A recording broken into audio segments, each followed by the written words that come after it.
The knife was wet, still warm. It hadn't been there 10 seconds ago.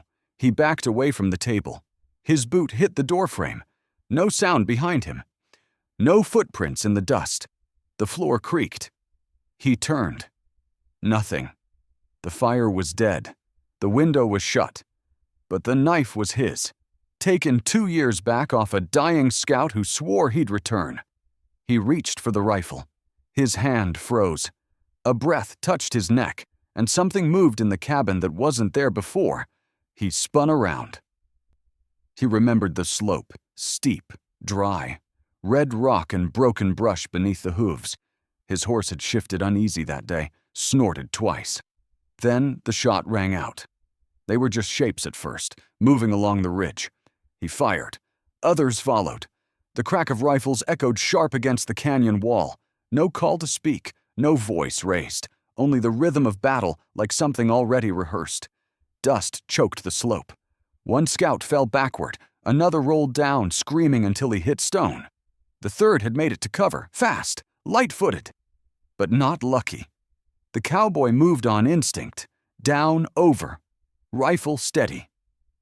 There was blood on the rocks, a trail easy to follow. He found the man half hidden beneath a ledge. The scout was young, younger than the cowboy expected. No war paint, no rifle, only the knife. Held tight in one hand pressed against his stomach. The cowboy aimed, waited. The boy looked at him, no flinch. Blood seeped between his fingers. Still he did not let go. He did not ask for help. He did not beg. He just stared at the cowboy with eyes that did not blink. The cowboy stepped forward. Close now. He should have finished it, should have walked away. But something held him still. The scout lifted the knife, hand trembling. Not in threat, not in surrender. He held it out between them, a gift or a warning. Then the words came, soft, guttural. The cowboy didn't understand them all, but he understood the meaning. Return balance. Blood does not rot in the dirt. The cowboy reached, took the knife. The scout exhaled, eyes open, then nothing. No final cry, no curse, just the stillness of something ancient closing. He buried the body in a dry wash, stones on top, fast work. Didn't mark the place, didn't speak of it. Said nothing to the others. The raid was done. A few rifles taken, a few bodies left behind. One knife kept. He told himself it was nothing. Just one more dead boy in a war already over. Just another line that didn't matter. But now, 2 years later, that same knife sat on his table, still warm, still wet, and the door had never opened.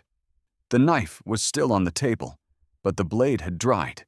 No print on the handle, no smear in the dust. The fire pit beside it had cooled too quickly. Ash scattered wrong. He stepped outside, sun high, no wind. But something felt bent, off-center. The bucket at the well lay sideways. One stone beside the back wall had been moved. He noticed because he had set it there himself. It marked the line where rattlers like to slip through. Now it pointed north. His boots made no sound in the dust. The dog was gone. Horse still tied, but her head stayed low, ears flat, eyes fixed on the wall. She would not come closer. He walked the edge of the corral, saw no prints, but the air felt bruised. He knelt near the side window, looked under the sill. An old line of webbing was torn, split neatly down the middle. Whatever passed through had not used the door. He circled the cabin slow, no broken lock, no marks. But still the weight of watching pressed between his shoulders. In the shed, he found a patch of dirt turned soft, like someone stood there too long. Boot print? No. Bare. Small. Deep. He stared at it, then rose without sound. The wind shifted east. A single leaf turned over. He followed, up through the brush, past the old arroyo where deer sometimes passed, past the dry choke of mesquite. No full trail, only suggestion. A bent twig, a drop of soot. A knot in his own chest that tugged like it remembered. He moved careful. Heard no birds. Heard no insects. The land held its breath. At the crest he stopped. The rocks opened into a sheer drop.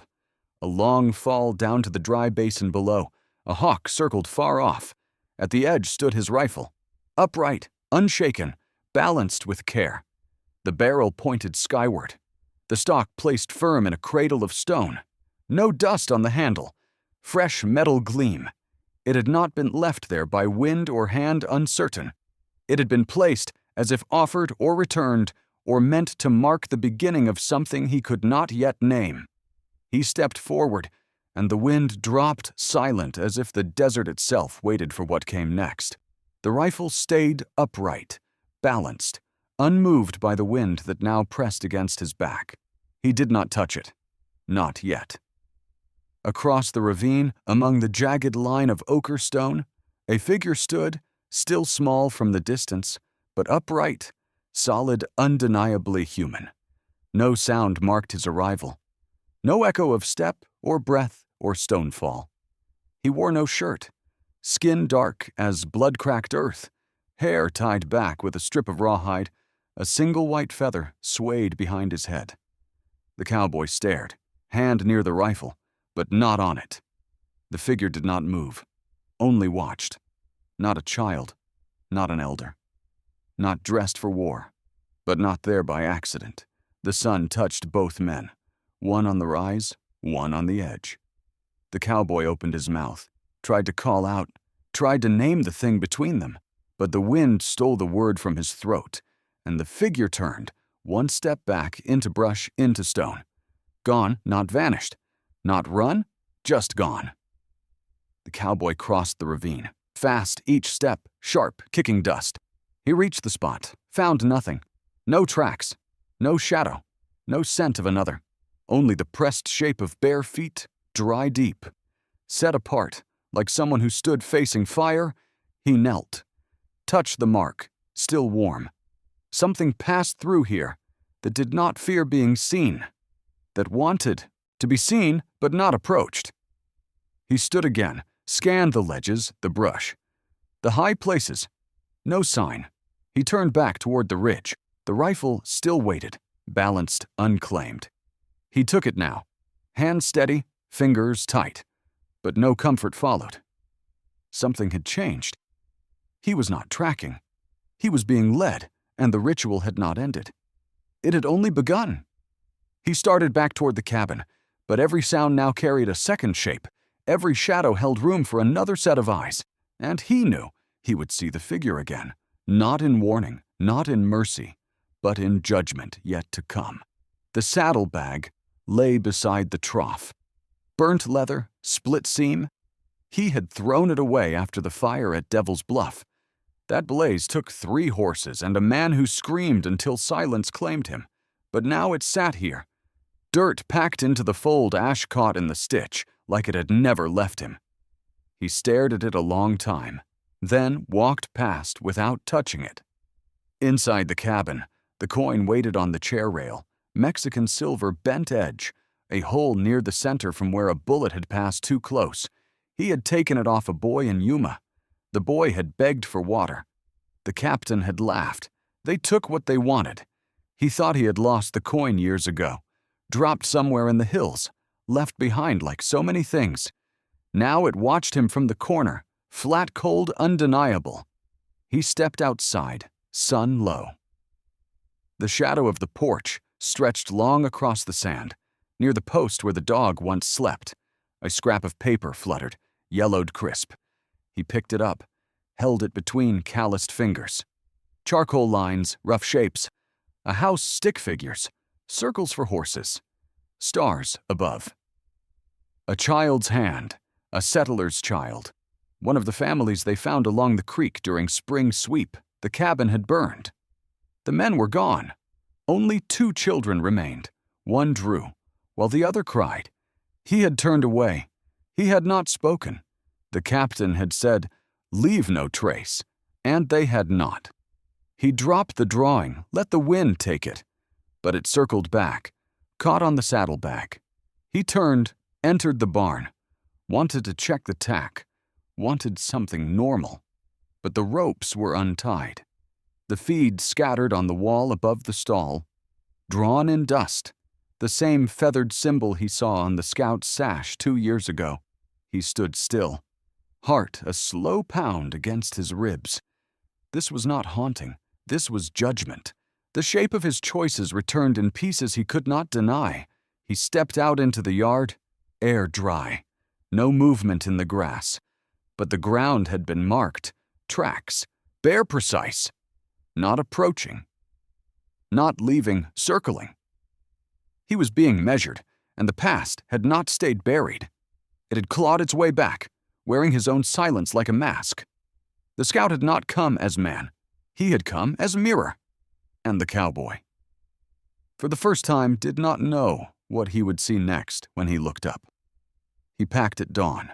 No rush, no wasted motion. Rope, flint, dried meat, full canteen. He wrapped the knife in cloth, slid it into his saddlebag without a word, left the coin on the table, left the drawing where the wind had dropped it. The saddle took its weight with a groan. The mare shifted once, but did not fight the ride. She smelled what he could not. They rode east toward the bones of the land. No trail waited, only a shape in his mind, a direction that tugged without pull. The sun rose behind him, painted the stone in ochre and shadow.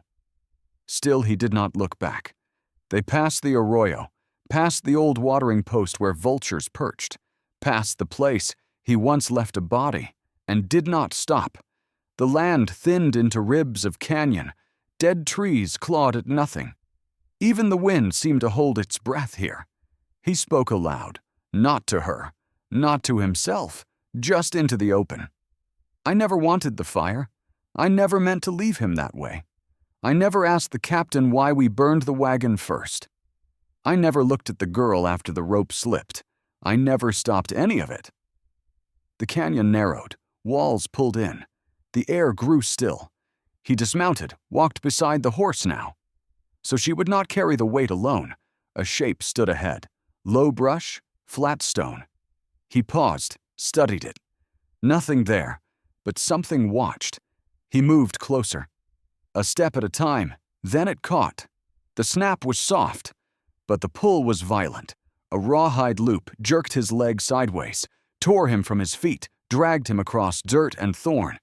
The mare screamed, reared back, fled. He hit stone, dropped fast. Darkness opened below him like a mouth. Then silence. No breath, no sky, only dust and black and the soft scrape of something waiting in the dark ahead. Wart 7. The light came first, thin, flickering, a rim of fire against black stone. He opened his eyes, breath shallow. The dirt beneath him was warm. The air carried smoke and something older. Earth and ash and sweat that had dried years ago but never left. The cowboy pushed up slow. No rope bound him.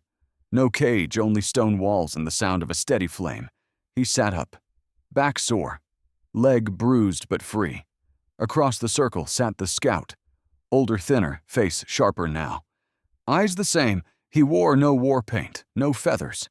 Just leather worn by sun and age. Hands rested on his knees. Still as the rock around them, the cowboy did not speak. Neither did the scout. The silence was not empty. It held weight, held memory. The fire popped once. A piece of wood cracked and folded inward. The scout moved. Not fast, not slow, just sure. He reached beside him, lifted the knife. Same one, same cloth wrap. Stained deep where the metal met the bone years ago. He crossed the circle, stopped in front of the cowboy, looked down. No threat in the eyes, no forgiveness either. Only a line drawn between two men who remembered the same day differently. The scout bent, placed the knife in the cowboy's lap, turned, walked back to his place, then sat again. No sound. The cowboy stared at the blade. It gleamed red in the firelight. Not blood, only reflection. He did not touch it. The scout closed his eyes, breathed once deep, grounded. No words were offered, none needed. This was not punishment. It was passage, a measure laid at his feet, not to be escaped, not to be answered in bullets or blood. The fire dimmed, Only coals now. Only pulse. The cowboy looked up, but the scout had vanished. Not a shift of air, not a step of stone gone. He was alone again, but not free. The knife waited as it had waited before. Not to be drawn, to be carried, to be understood. He stood, took the blade, held it loose. It felt heavier than before, but his hand did not shake. Outside far above, a hawk cried once, then nothing but the breath of old earth, holding its judgment quietly beneath the sand. The sun had cleared the ridge when he came out of the earth. Dust clung to his clothes. The knife hung at his side.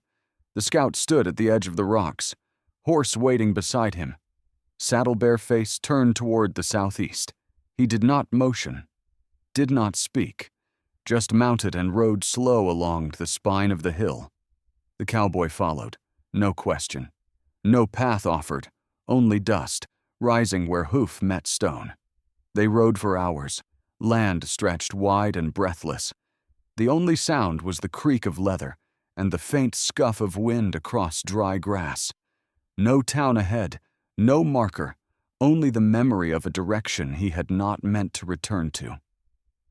They passed a tree marked by a child's name carved deep. He remembered it. Past a dry well choked with rock.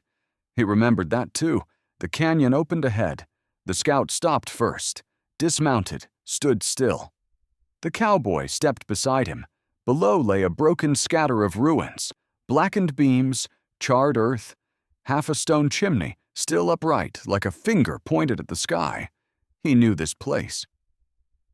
2 years back, his captain ordered them forward, said the tracks led here, said no questions, only fire. They had surrounded the village at night. No warning, no mercy. The scout had not been among them that day, but others had been children, old men, women with no rifles in their hands. The cowboy had stood at the edge, rifle in his arms, eyes turned away from the screams. Feet rooted, while the others burned the sleeping. Now nothing moved in the valley, only the ghosts of fire. Only ash ground into dust. The scout walked down alone. No fear in his step, no demand in his shoulders. The cowboy followed. They moved among the bones of the homes, past a cradle half crushed, past a broken clay bowl still black with soot. The scout stopped beside a circle of stones, black in the center, charcoal deep in the cracks. He reached down, lifted something from the ground. A necklace, worn. Twisted, held it out. The cowboy looked, did not reach for it, did not speak. He saw her face then, the woman with the child pressed against her chest. The way she had turned when the flames came. The way no one stopped it. He had looked away. That was all. Now he looked again. The scout turned, dropped the necklace, walked back to his horse. No glance behind, he mounted, waited. This was not vengeance. This was witness. This was what the cowboy had come to see. Even if he did not know it when he left the cabin, he stood in the middle of the ruin, and finally, he did not turn away. The shovel leaned against the saddle. Old wood, dry grip. He took it without speaking. The scout stood nearby, bare feet in dust, eyes on the ground. He knelt, drew a circle in the earth, with one finger, wide enough to hold a body, small enough to mark a choice. Then he walked away. No gesture, no sound. Only the cowboy remained alone inside the drawn line. The wind moved slow across the plain, carried the smell of ash buried deep. He stepped into the circle, looked down. The ground was not soft, not easy, but it gave under pressure. He dug slow, one layer at a time, stone dust, clay, then bones scattered, not laid with care, cracked from heat. He dropped to his knees, brushed dirt with his hands. A string of beads caught the light, red-black, charcoal-stained. He lifted them gently. Beads fell apart in his fingers. Then a braid, dark tangled. Still bound at one end, it came free from the soil, like something that had waited to be found. He sat back, held it in both hands, then lowered his head. He did not cry loud, did not fall apart, only wept, slow silent, like the water he had once refused to share. The braid lay in his lap, dust clinging to the edge. He could not speak her name. He had never known it. He could not offer mercy. He had never earned it. But he could finish the work. He set the braid beside the bones, placed the beads on top, then kept digging.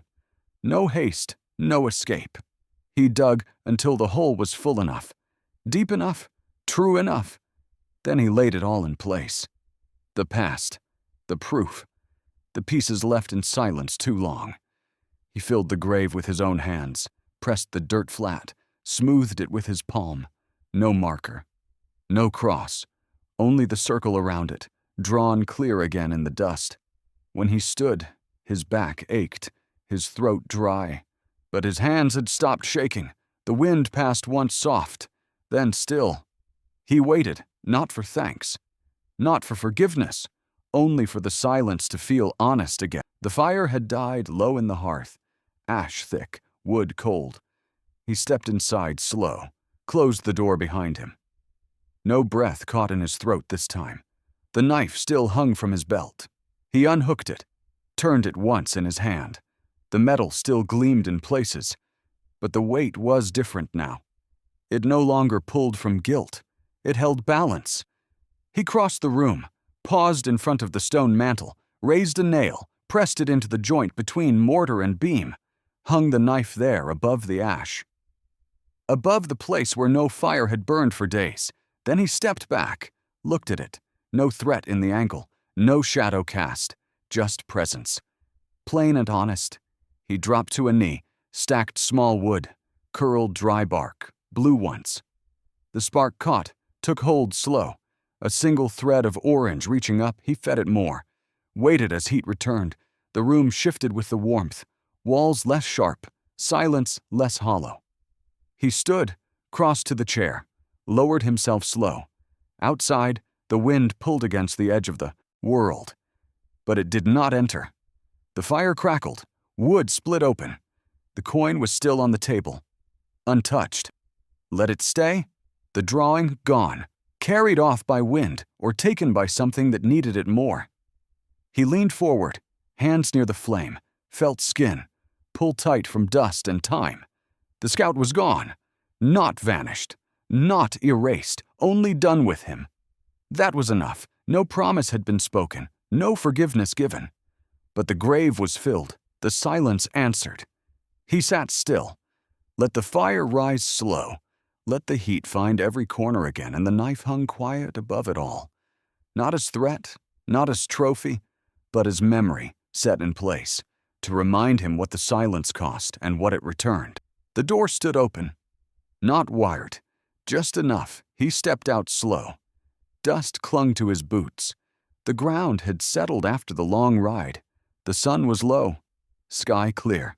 No sound but the hush of dry wind curling at the edge of the porch. He did not carry the knife now. It stayed above the fire. Its weight belonged to memory, not motion. He looked up, paused. Something hung above the doorframe. A strip of rawhide nodded once, holding a single white feather. It shifted as the wind passed, dipped, spun once slow, then held still. He did not reach for it, did not touch the frame, only stood there, letting it be seen. It was not left as a threat, not warning, not farewell. It was a mark of what had passed through him, of what still might return. He sat on the step, hands loose over his knees, back straight, not waiting, not resting, only present. The feather moved again, caught by a breeze, lifted slightly, then settled back to stillness. He did not flinch. Whatever came next, it would find him here. The fire inside still burned, low but steady. He looked out across the flat distance. No figure walked the ridge, no horse moved along the path. Still he felt the weight of being watched and did not fear it. The circle had not closed. The story had not ended. But the silence was clean now, and the ground beneath him held truth. He closed his eyes once, just long enough to hear the wind shift, just long enough to feel the balance return. The feather rose again, spun once in the dying light, and this time it stayed in the air, longer than before. Thanks for watching. Subscribe, like, and comment on the Old Western Tales.